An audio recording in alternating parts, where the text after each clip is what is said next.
Today's 5-minute faith is still Isaiah chapter 40. We're doing verse 14, the first two sentences, A and B. In the New King James, it says, "With whom did he take counsel, and who instructed him and taught him in the path of justice? Who taught him knowledge and showed him the way of understanding?" The New Living Translation slightly changes the order and says, "Has the Lord ever needed anyone's advice? Does he need instruction about what is good? Did someone teach him what is right or show him the path of justice?" I think our world today is particularly prone to making false judgments about right and wrong and good and bad. And that's really hard. It's hard partly because we see people's point of view. We can empathize and understand why the people that we love or the people that we know feel the way they do. We understand why they don't want to feel judged or they don't want to think that they are doing the wrong thing. None of us wants to think that we're choosing the wrong thing. We all genuinely believe that we're choosing what is right or what is good, or at least what we're going to enjoy or be helpful to us, right? But what we're talking about is a God who not only has never needed advice or input from anybody, but who actually literally defined justice. The difference between right and wrong, the penalty to pay for what is wrong, the idea that when wrong is done against you, a penalty should be paid for it. All of that comes from God himself. No one, literally no human being in existence, has ever decided something is right or wrong without God's sense of justice coming from within them. And that's because we're created with it. He's written his word on our hearts. Even if we don't know him, we are born with an instinct for what's good and what's bad. The problem is we can sear our consciences, we can be taught incorrectly, and we can accept that. We can be deceived. We can be deceived about what justice means. God tells us, don't take revenge. Revenge is mine. He promises that when we have been hurt, he will make sure that whoever hurts us pays the penalty required, or the penalty is paid for them. What we struggle with more, I think, is where God tells us not to do or to do something that the world disagrees with. We are living in a time where, by God's standards, good is bad and bad is good.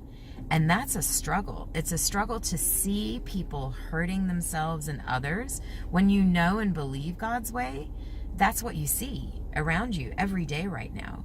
Or if you're not sure of God's way, if you're not really confident that his way is right, then you want to argue with it, right?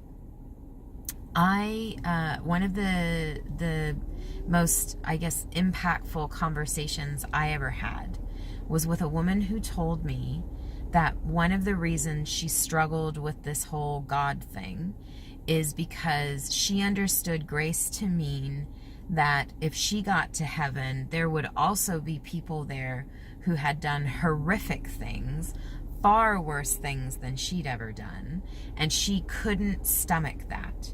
She couldn't stomach a God who was loving if he would forgive and allow into heaven some of the worst people. Now, I know that attitude, that philosophy, on the one hand, I can empathize with that. It is hard. When you look at yourself, you compare yourself to man, and you say, I'm doing pretty good.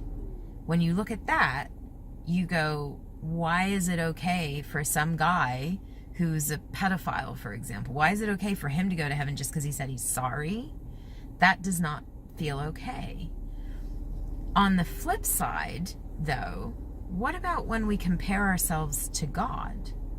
Because if I compare myself to God, if I compare myself to the life Jesus Christ lived while he was on earth, I fall desperately short. Desperately short. And in that comparison, I say, oh yes, Lord, please show mercy. Please apply my sin to Christ and not to me, so that I can have the freedom to be in heaven when I don't deserve it. It all depends what you're comparing yourself to. So I would encourage you, God doesn't need instruction about what's good. This world does. We do. We get it wrong. If you're in a position where you're struggling with justice, or you're struggling with God's judgment because people you love or your own self find yourself wanting and seeming out of good heart to do things God tells you not to do, just understand, first of all, that He designed life, and He truly, deeply, in ways that we don't, understands why these things are good or bad. But also, because He loves so much, He made provision for us, so that when we get it wrong, when we make the wrong choice, when we step out in pride, or we just choose our own way and we just get selfish, we can recognize the wrong in that, and He will forgive us. But don't make the mistake of trying to tell God how it should be. He made this whole place. He made every ounce of life, and He made it all to be good. We're the ones who screwed it up. So if you need help finding perspective, instead of comparing yourself to other people or comparing other people to you, try comparing yourself to Jesus, and try finding the humility and the gratefulness that comes out of recognizing that we really, truly have fallen short, but we also are really, truly free of that when we acknowledge it. And I will talk to you tomorrow.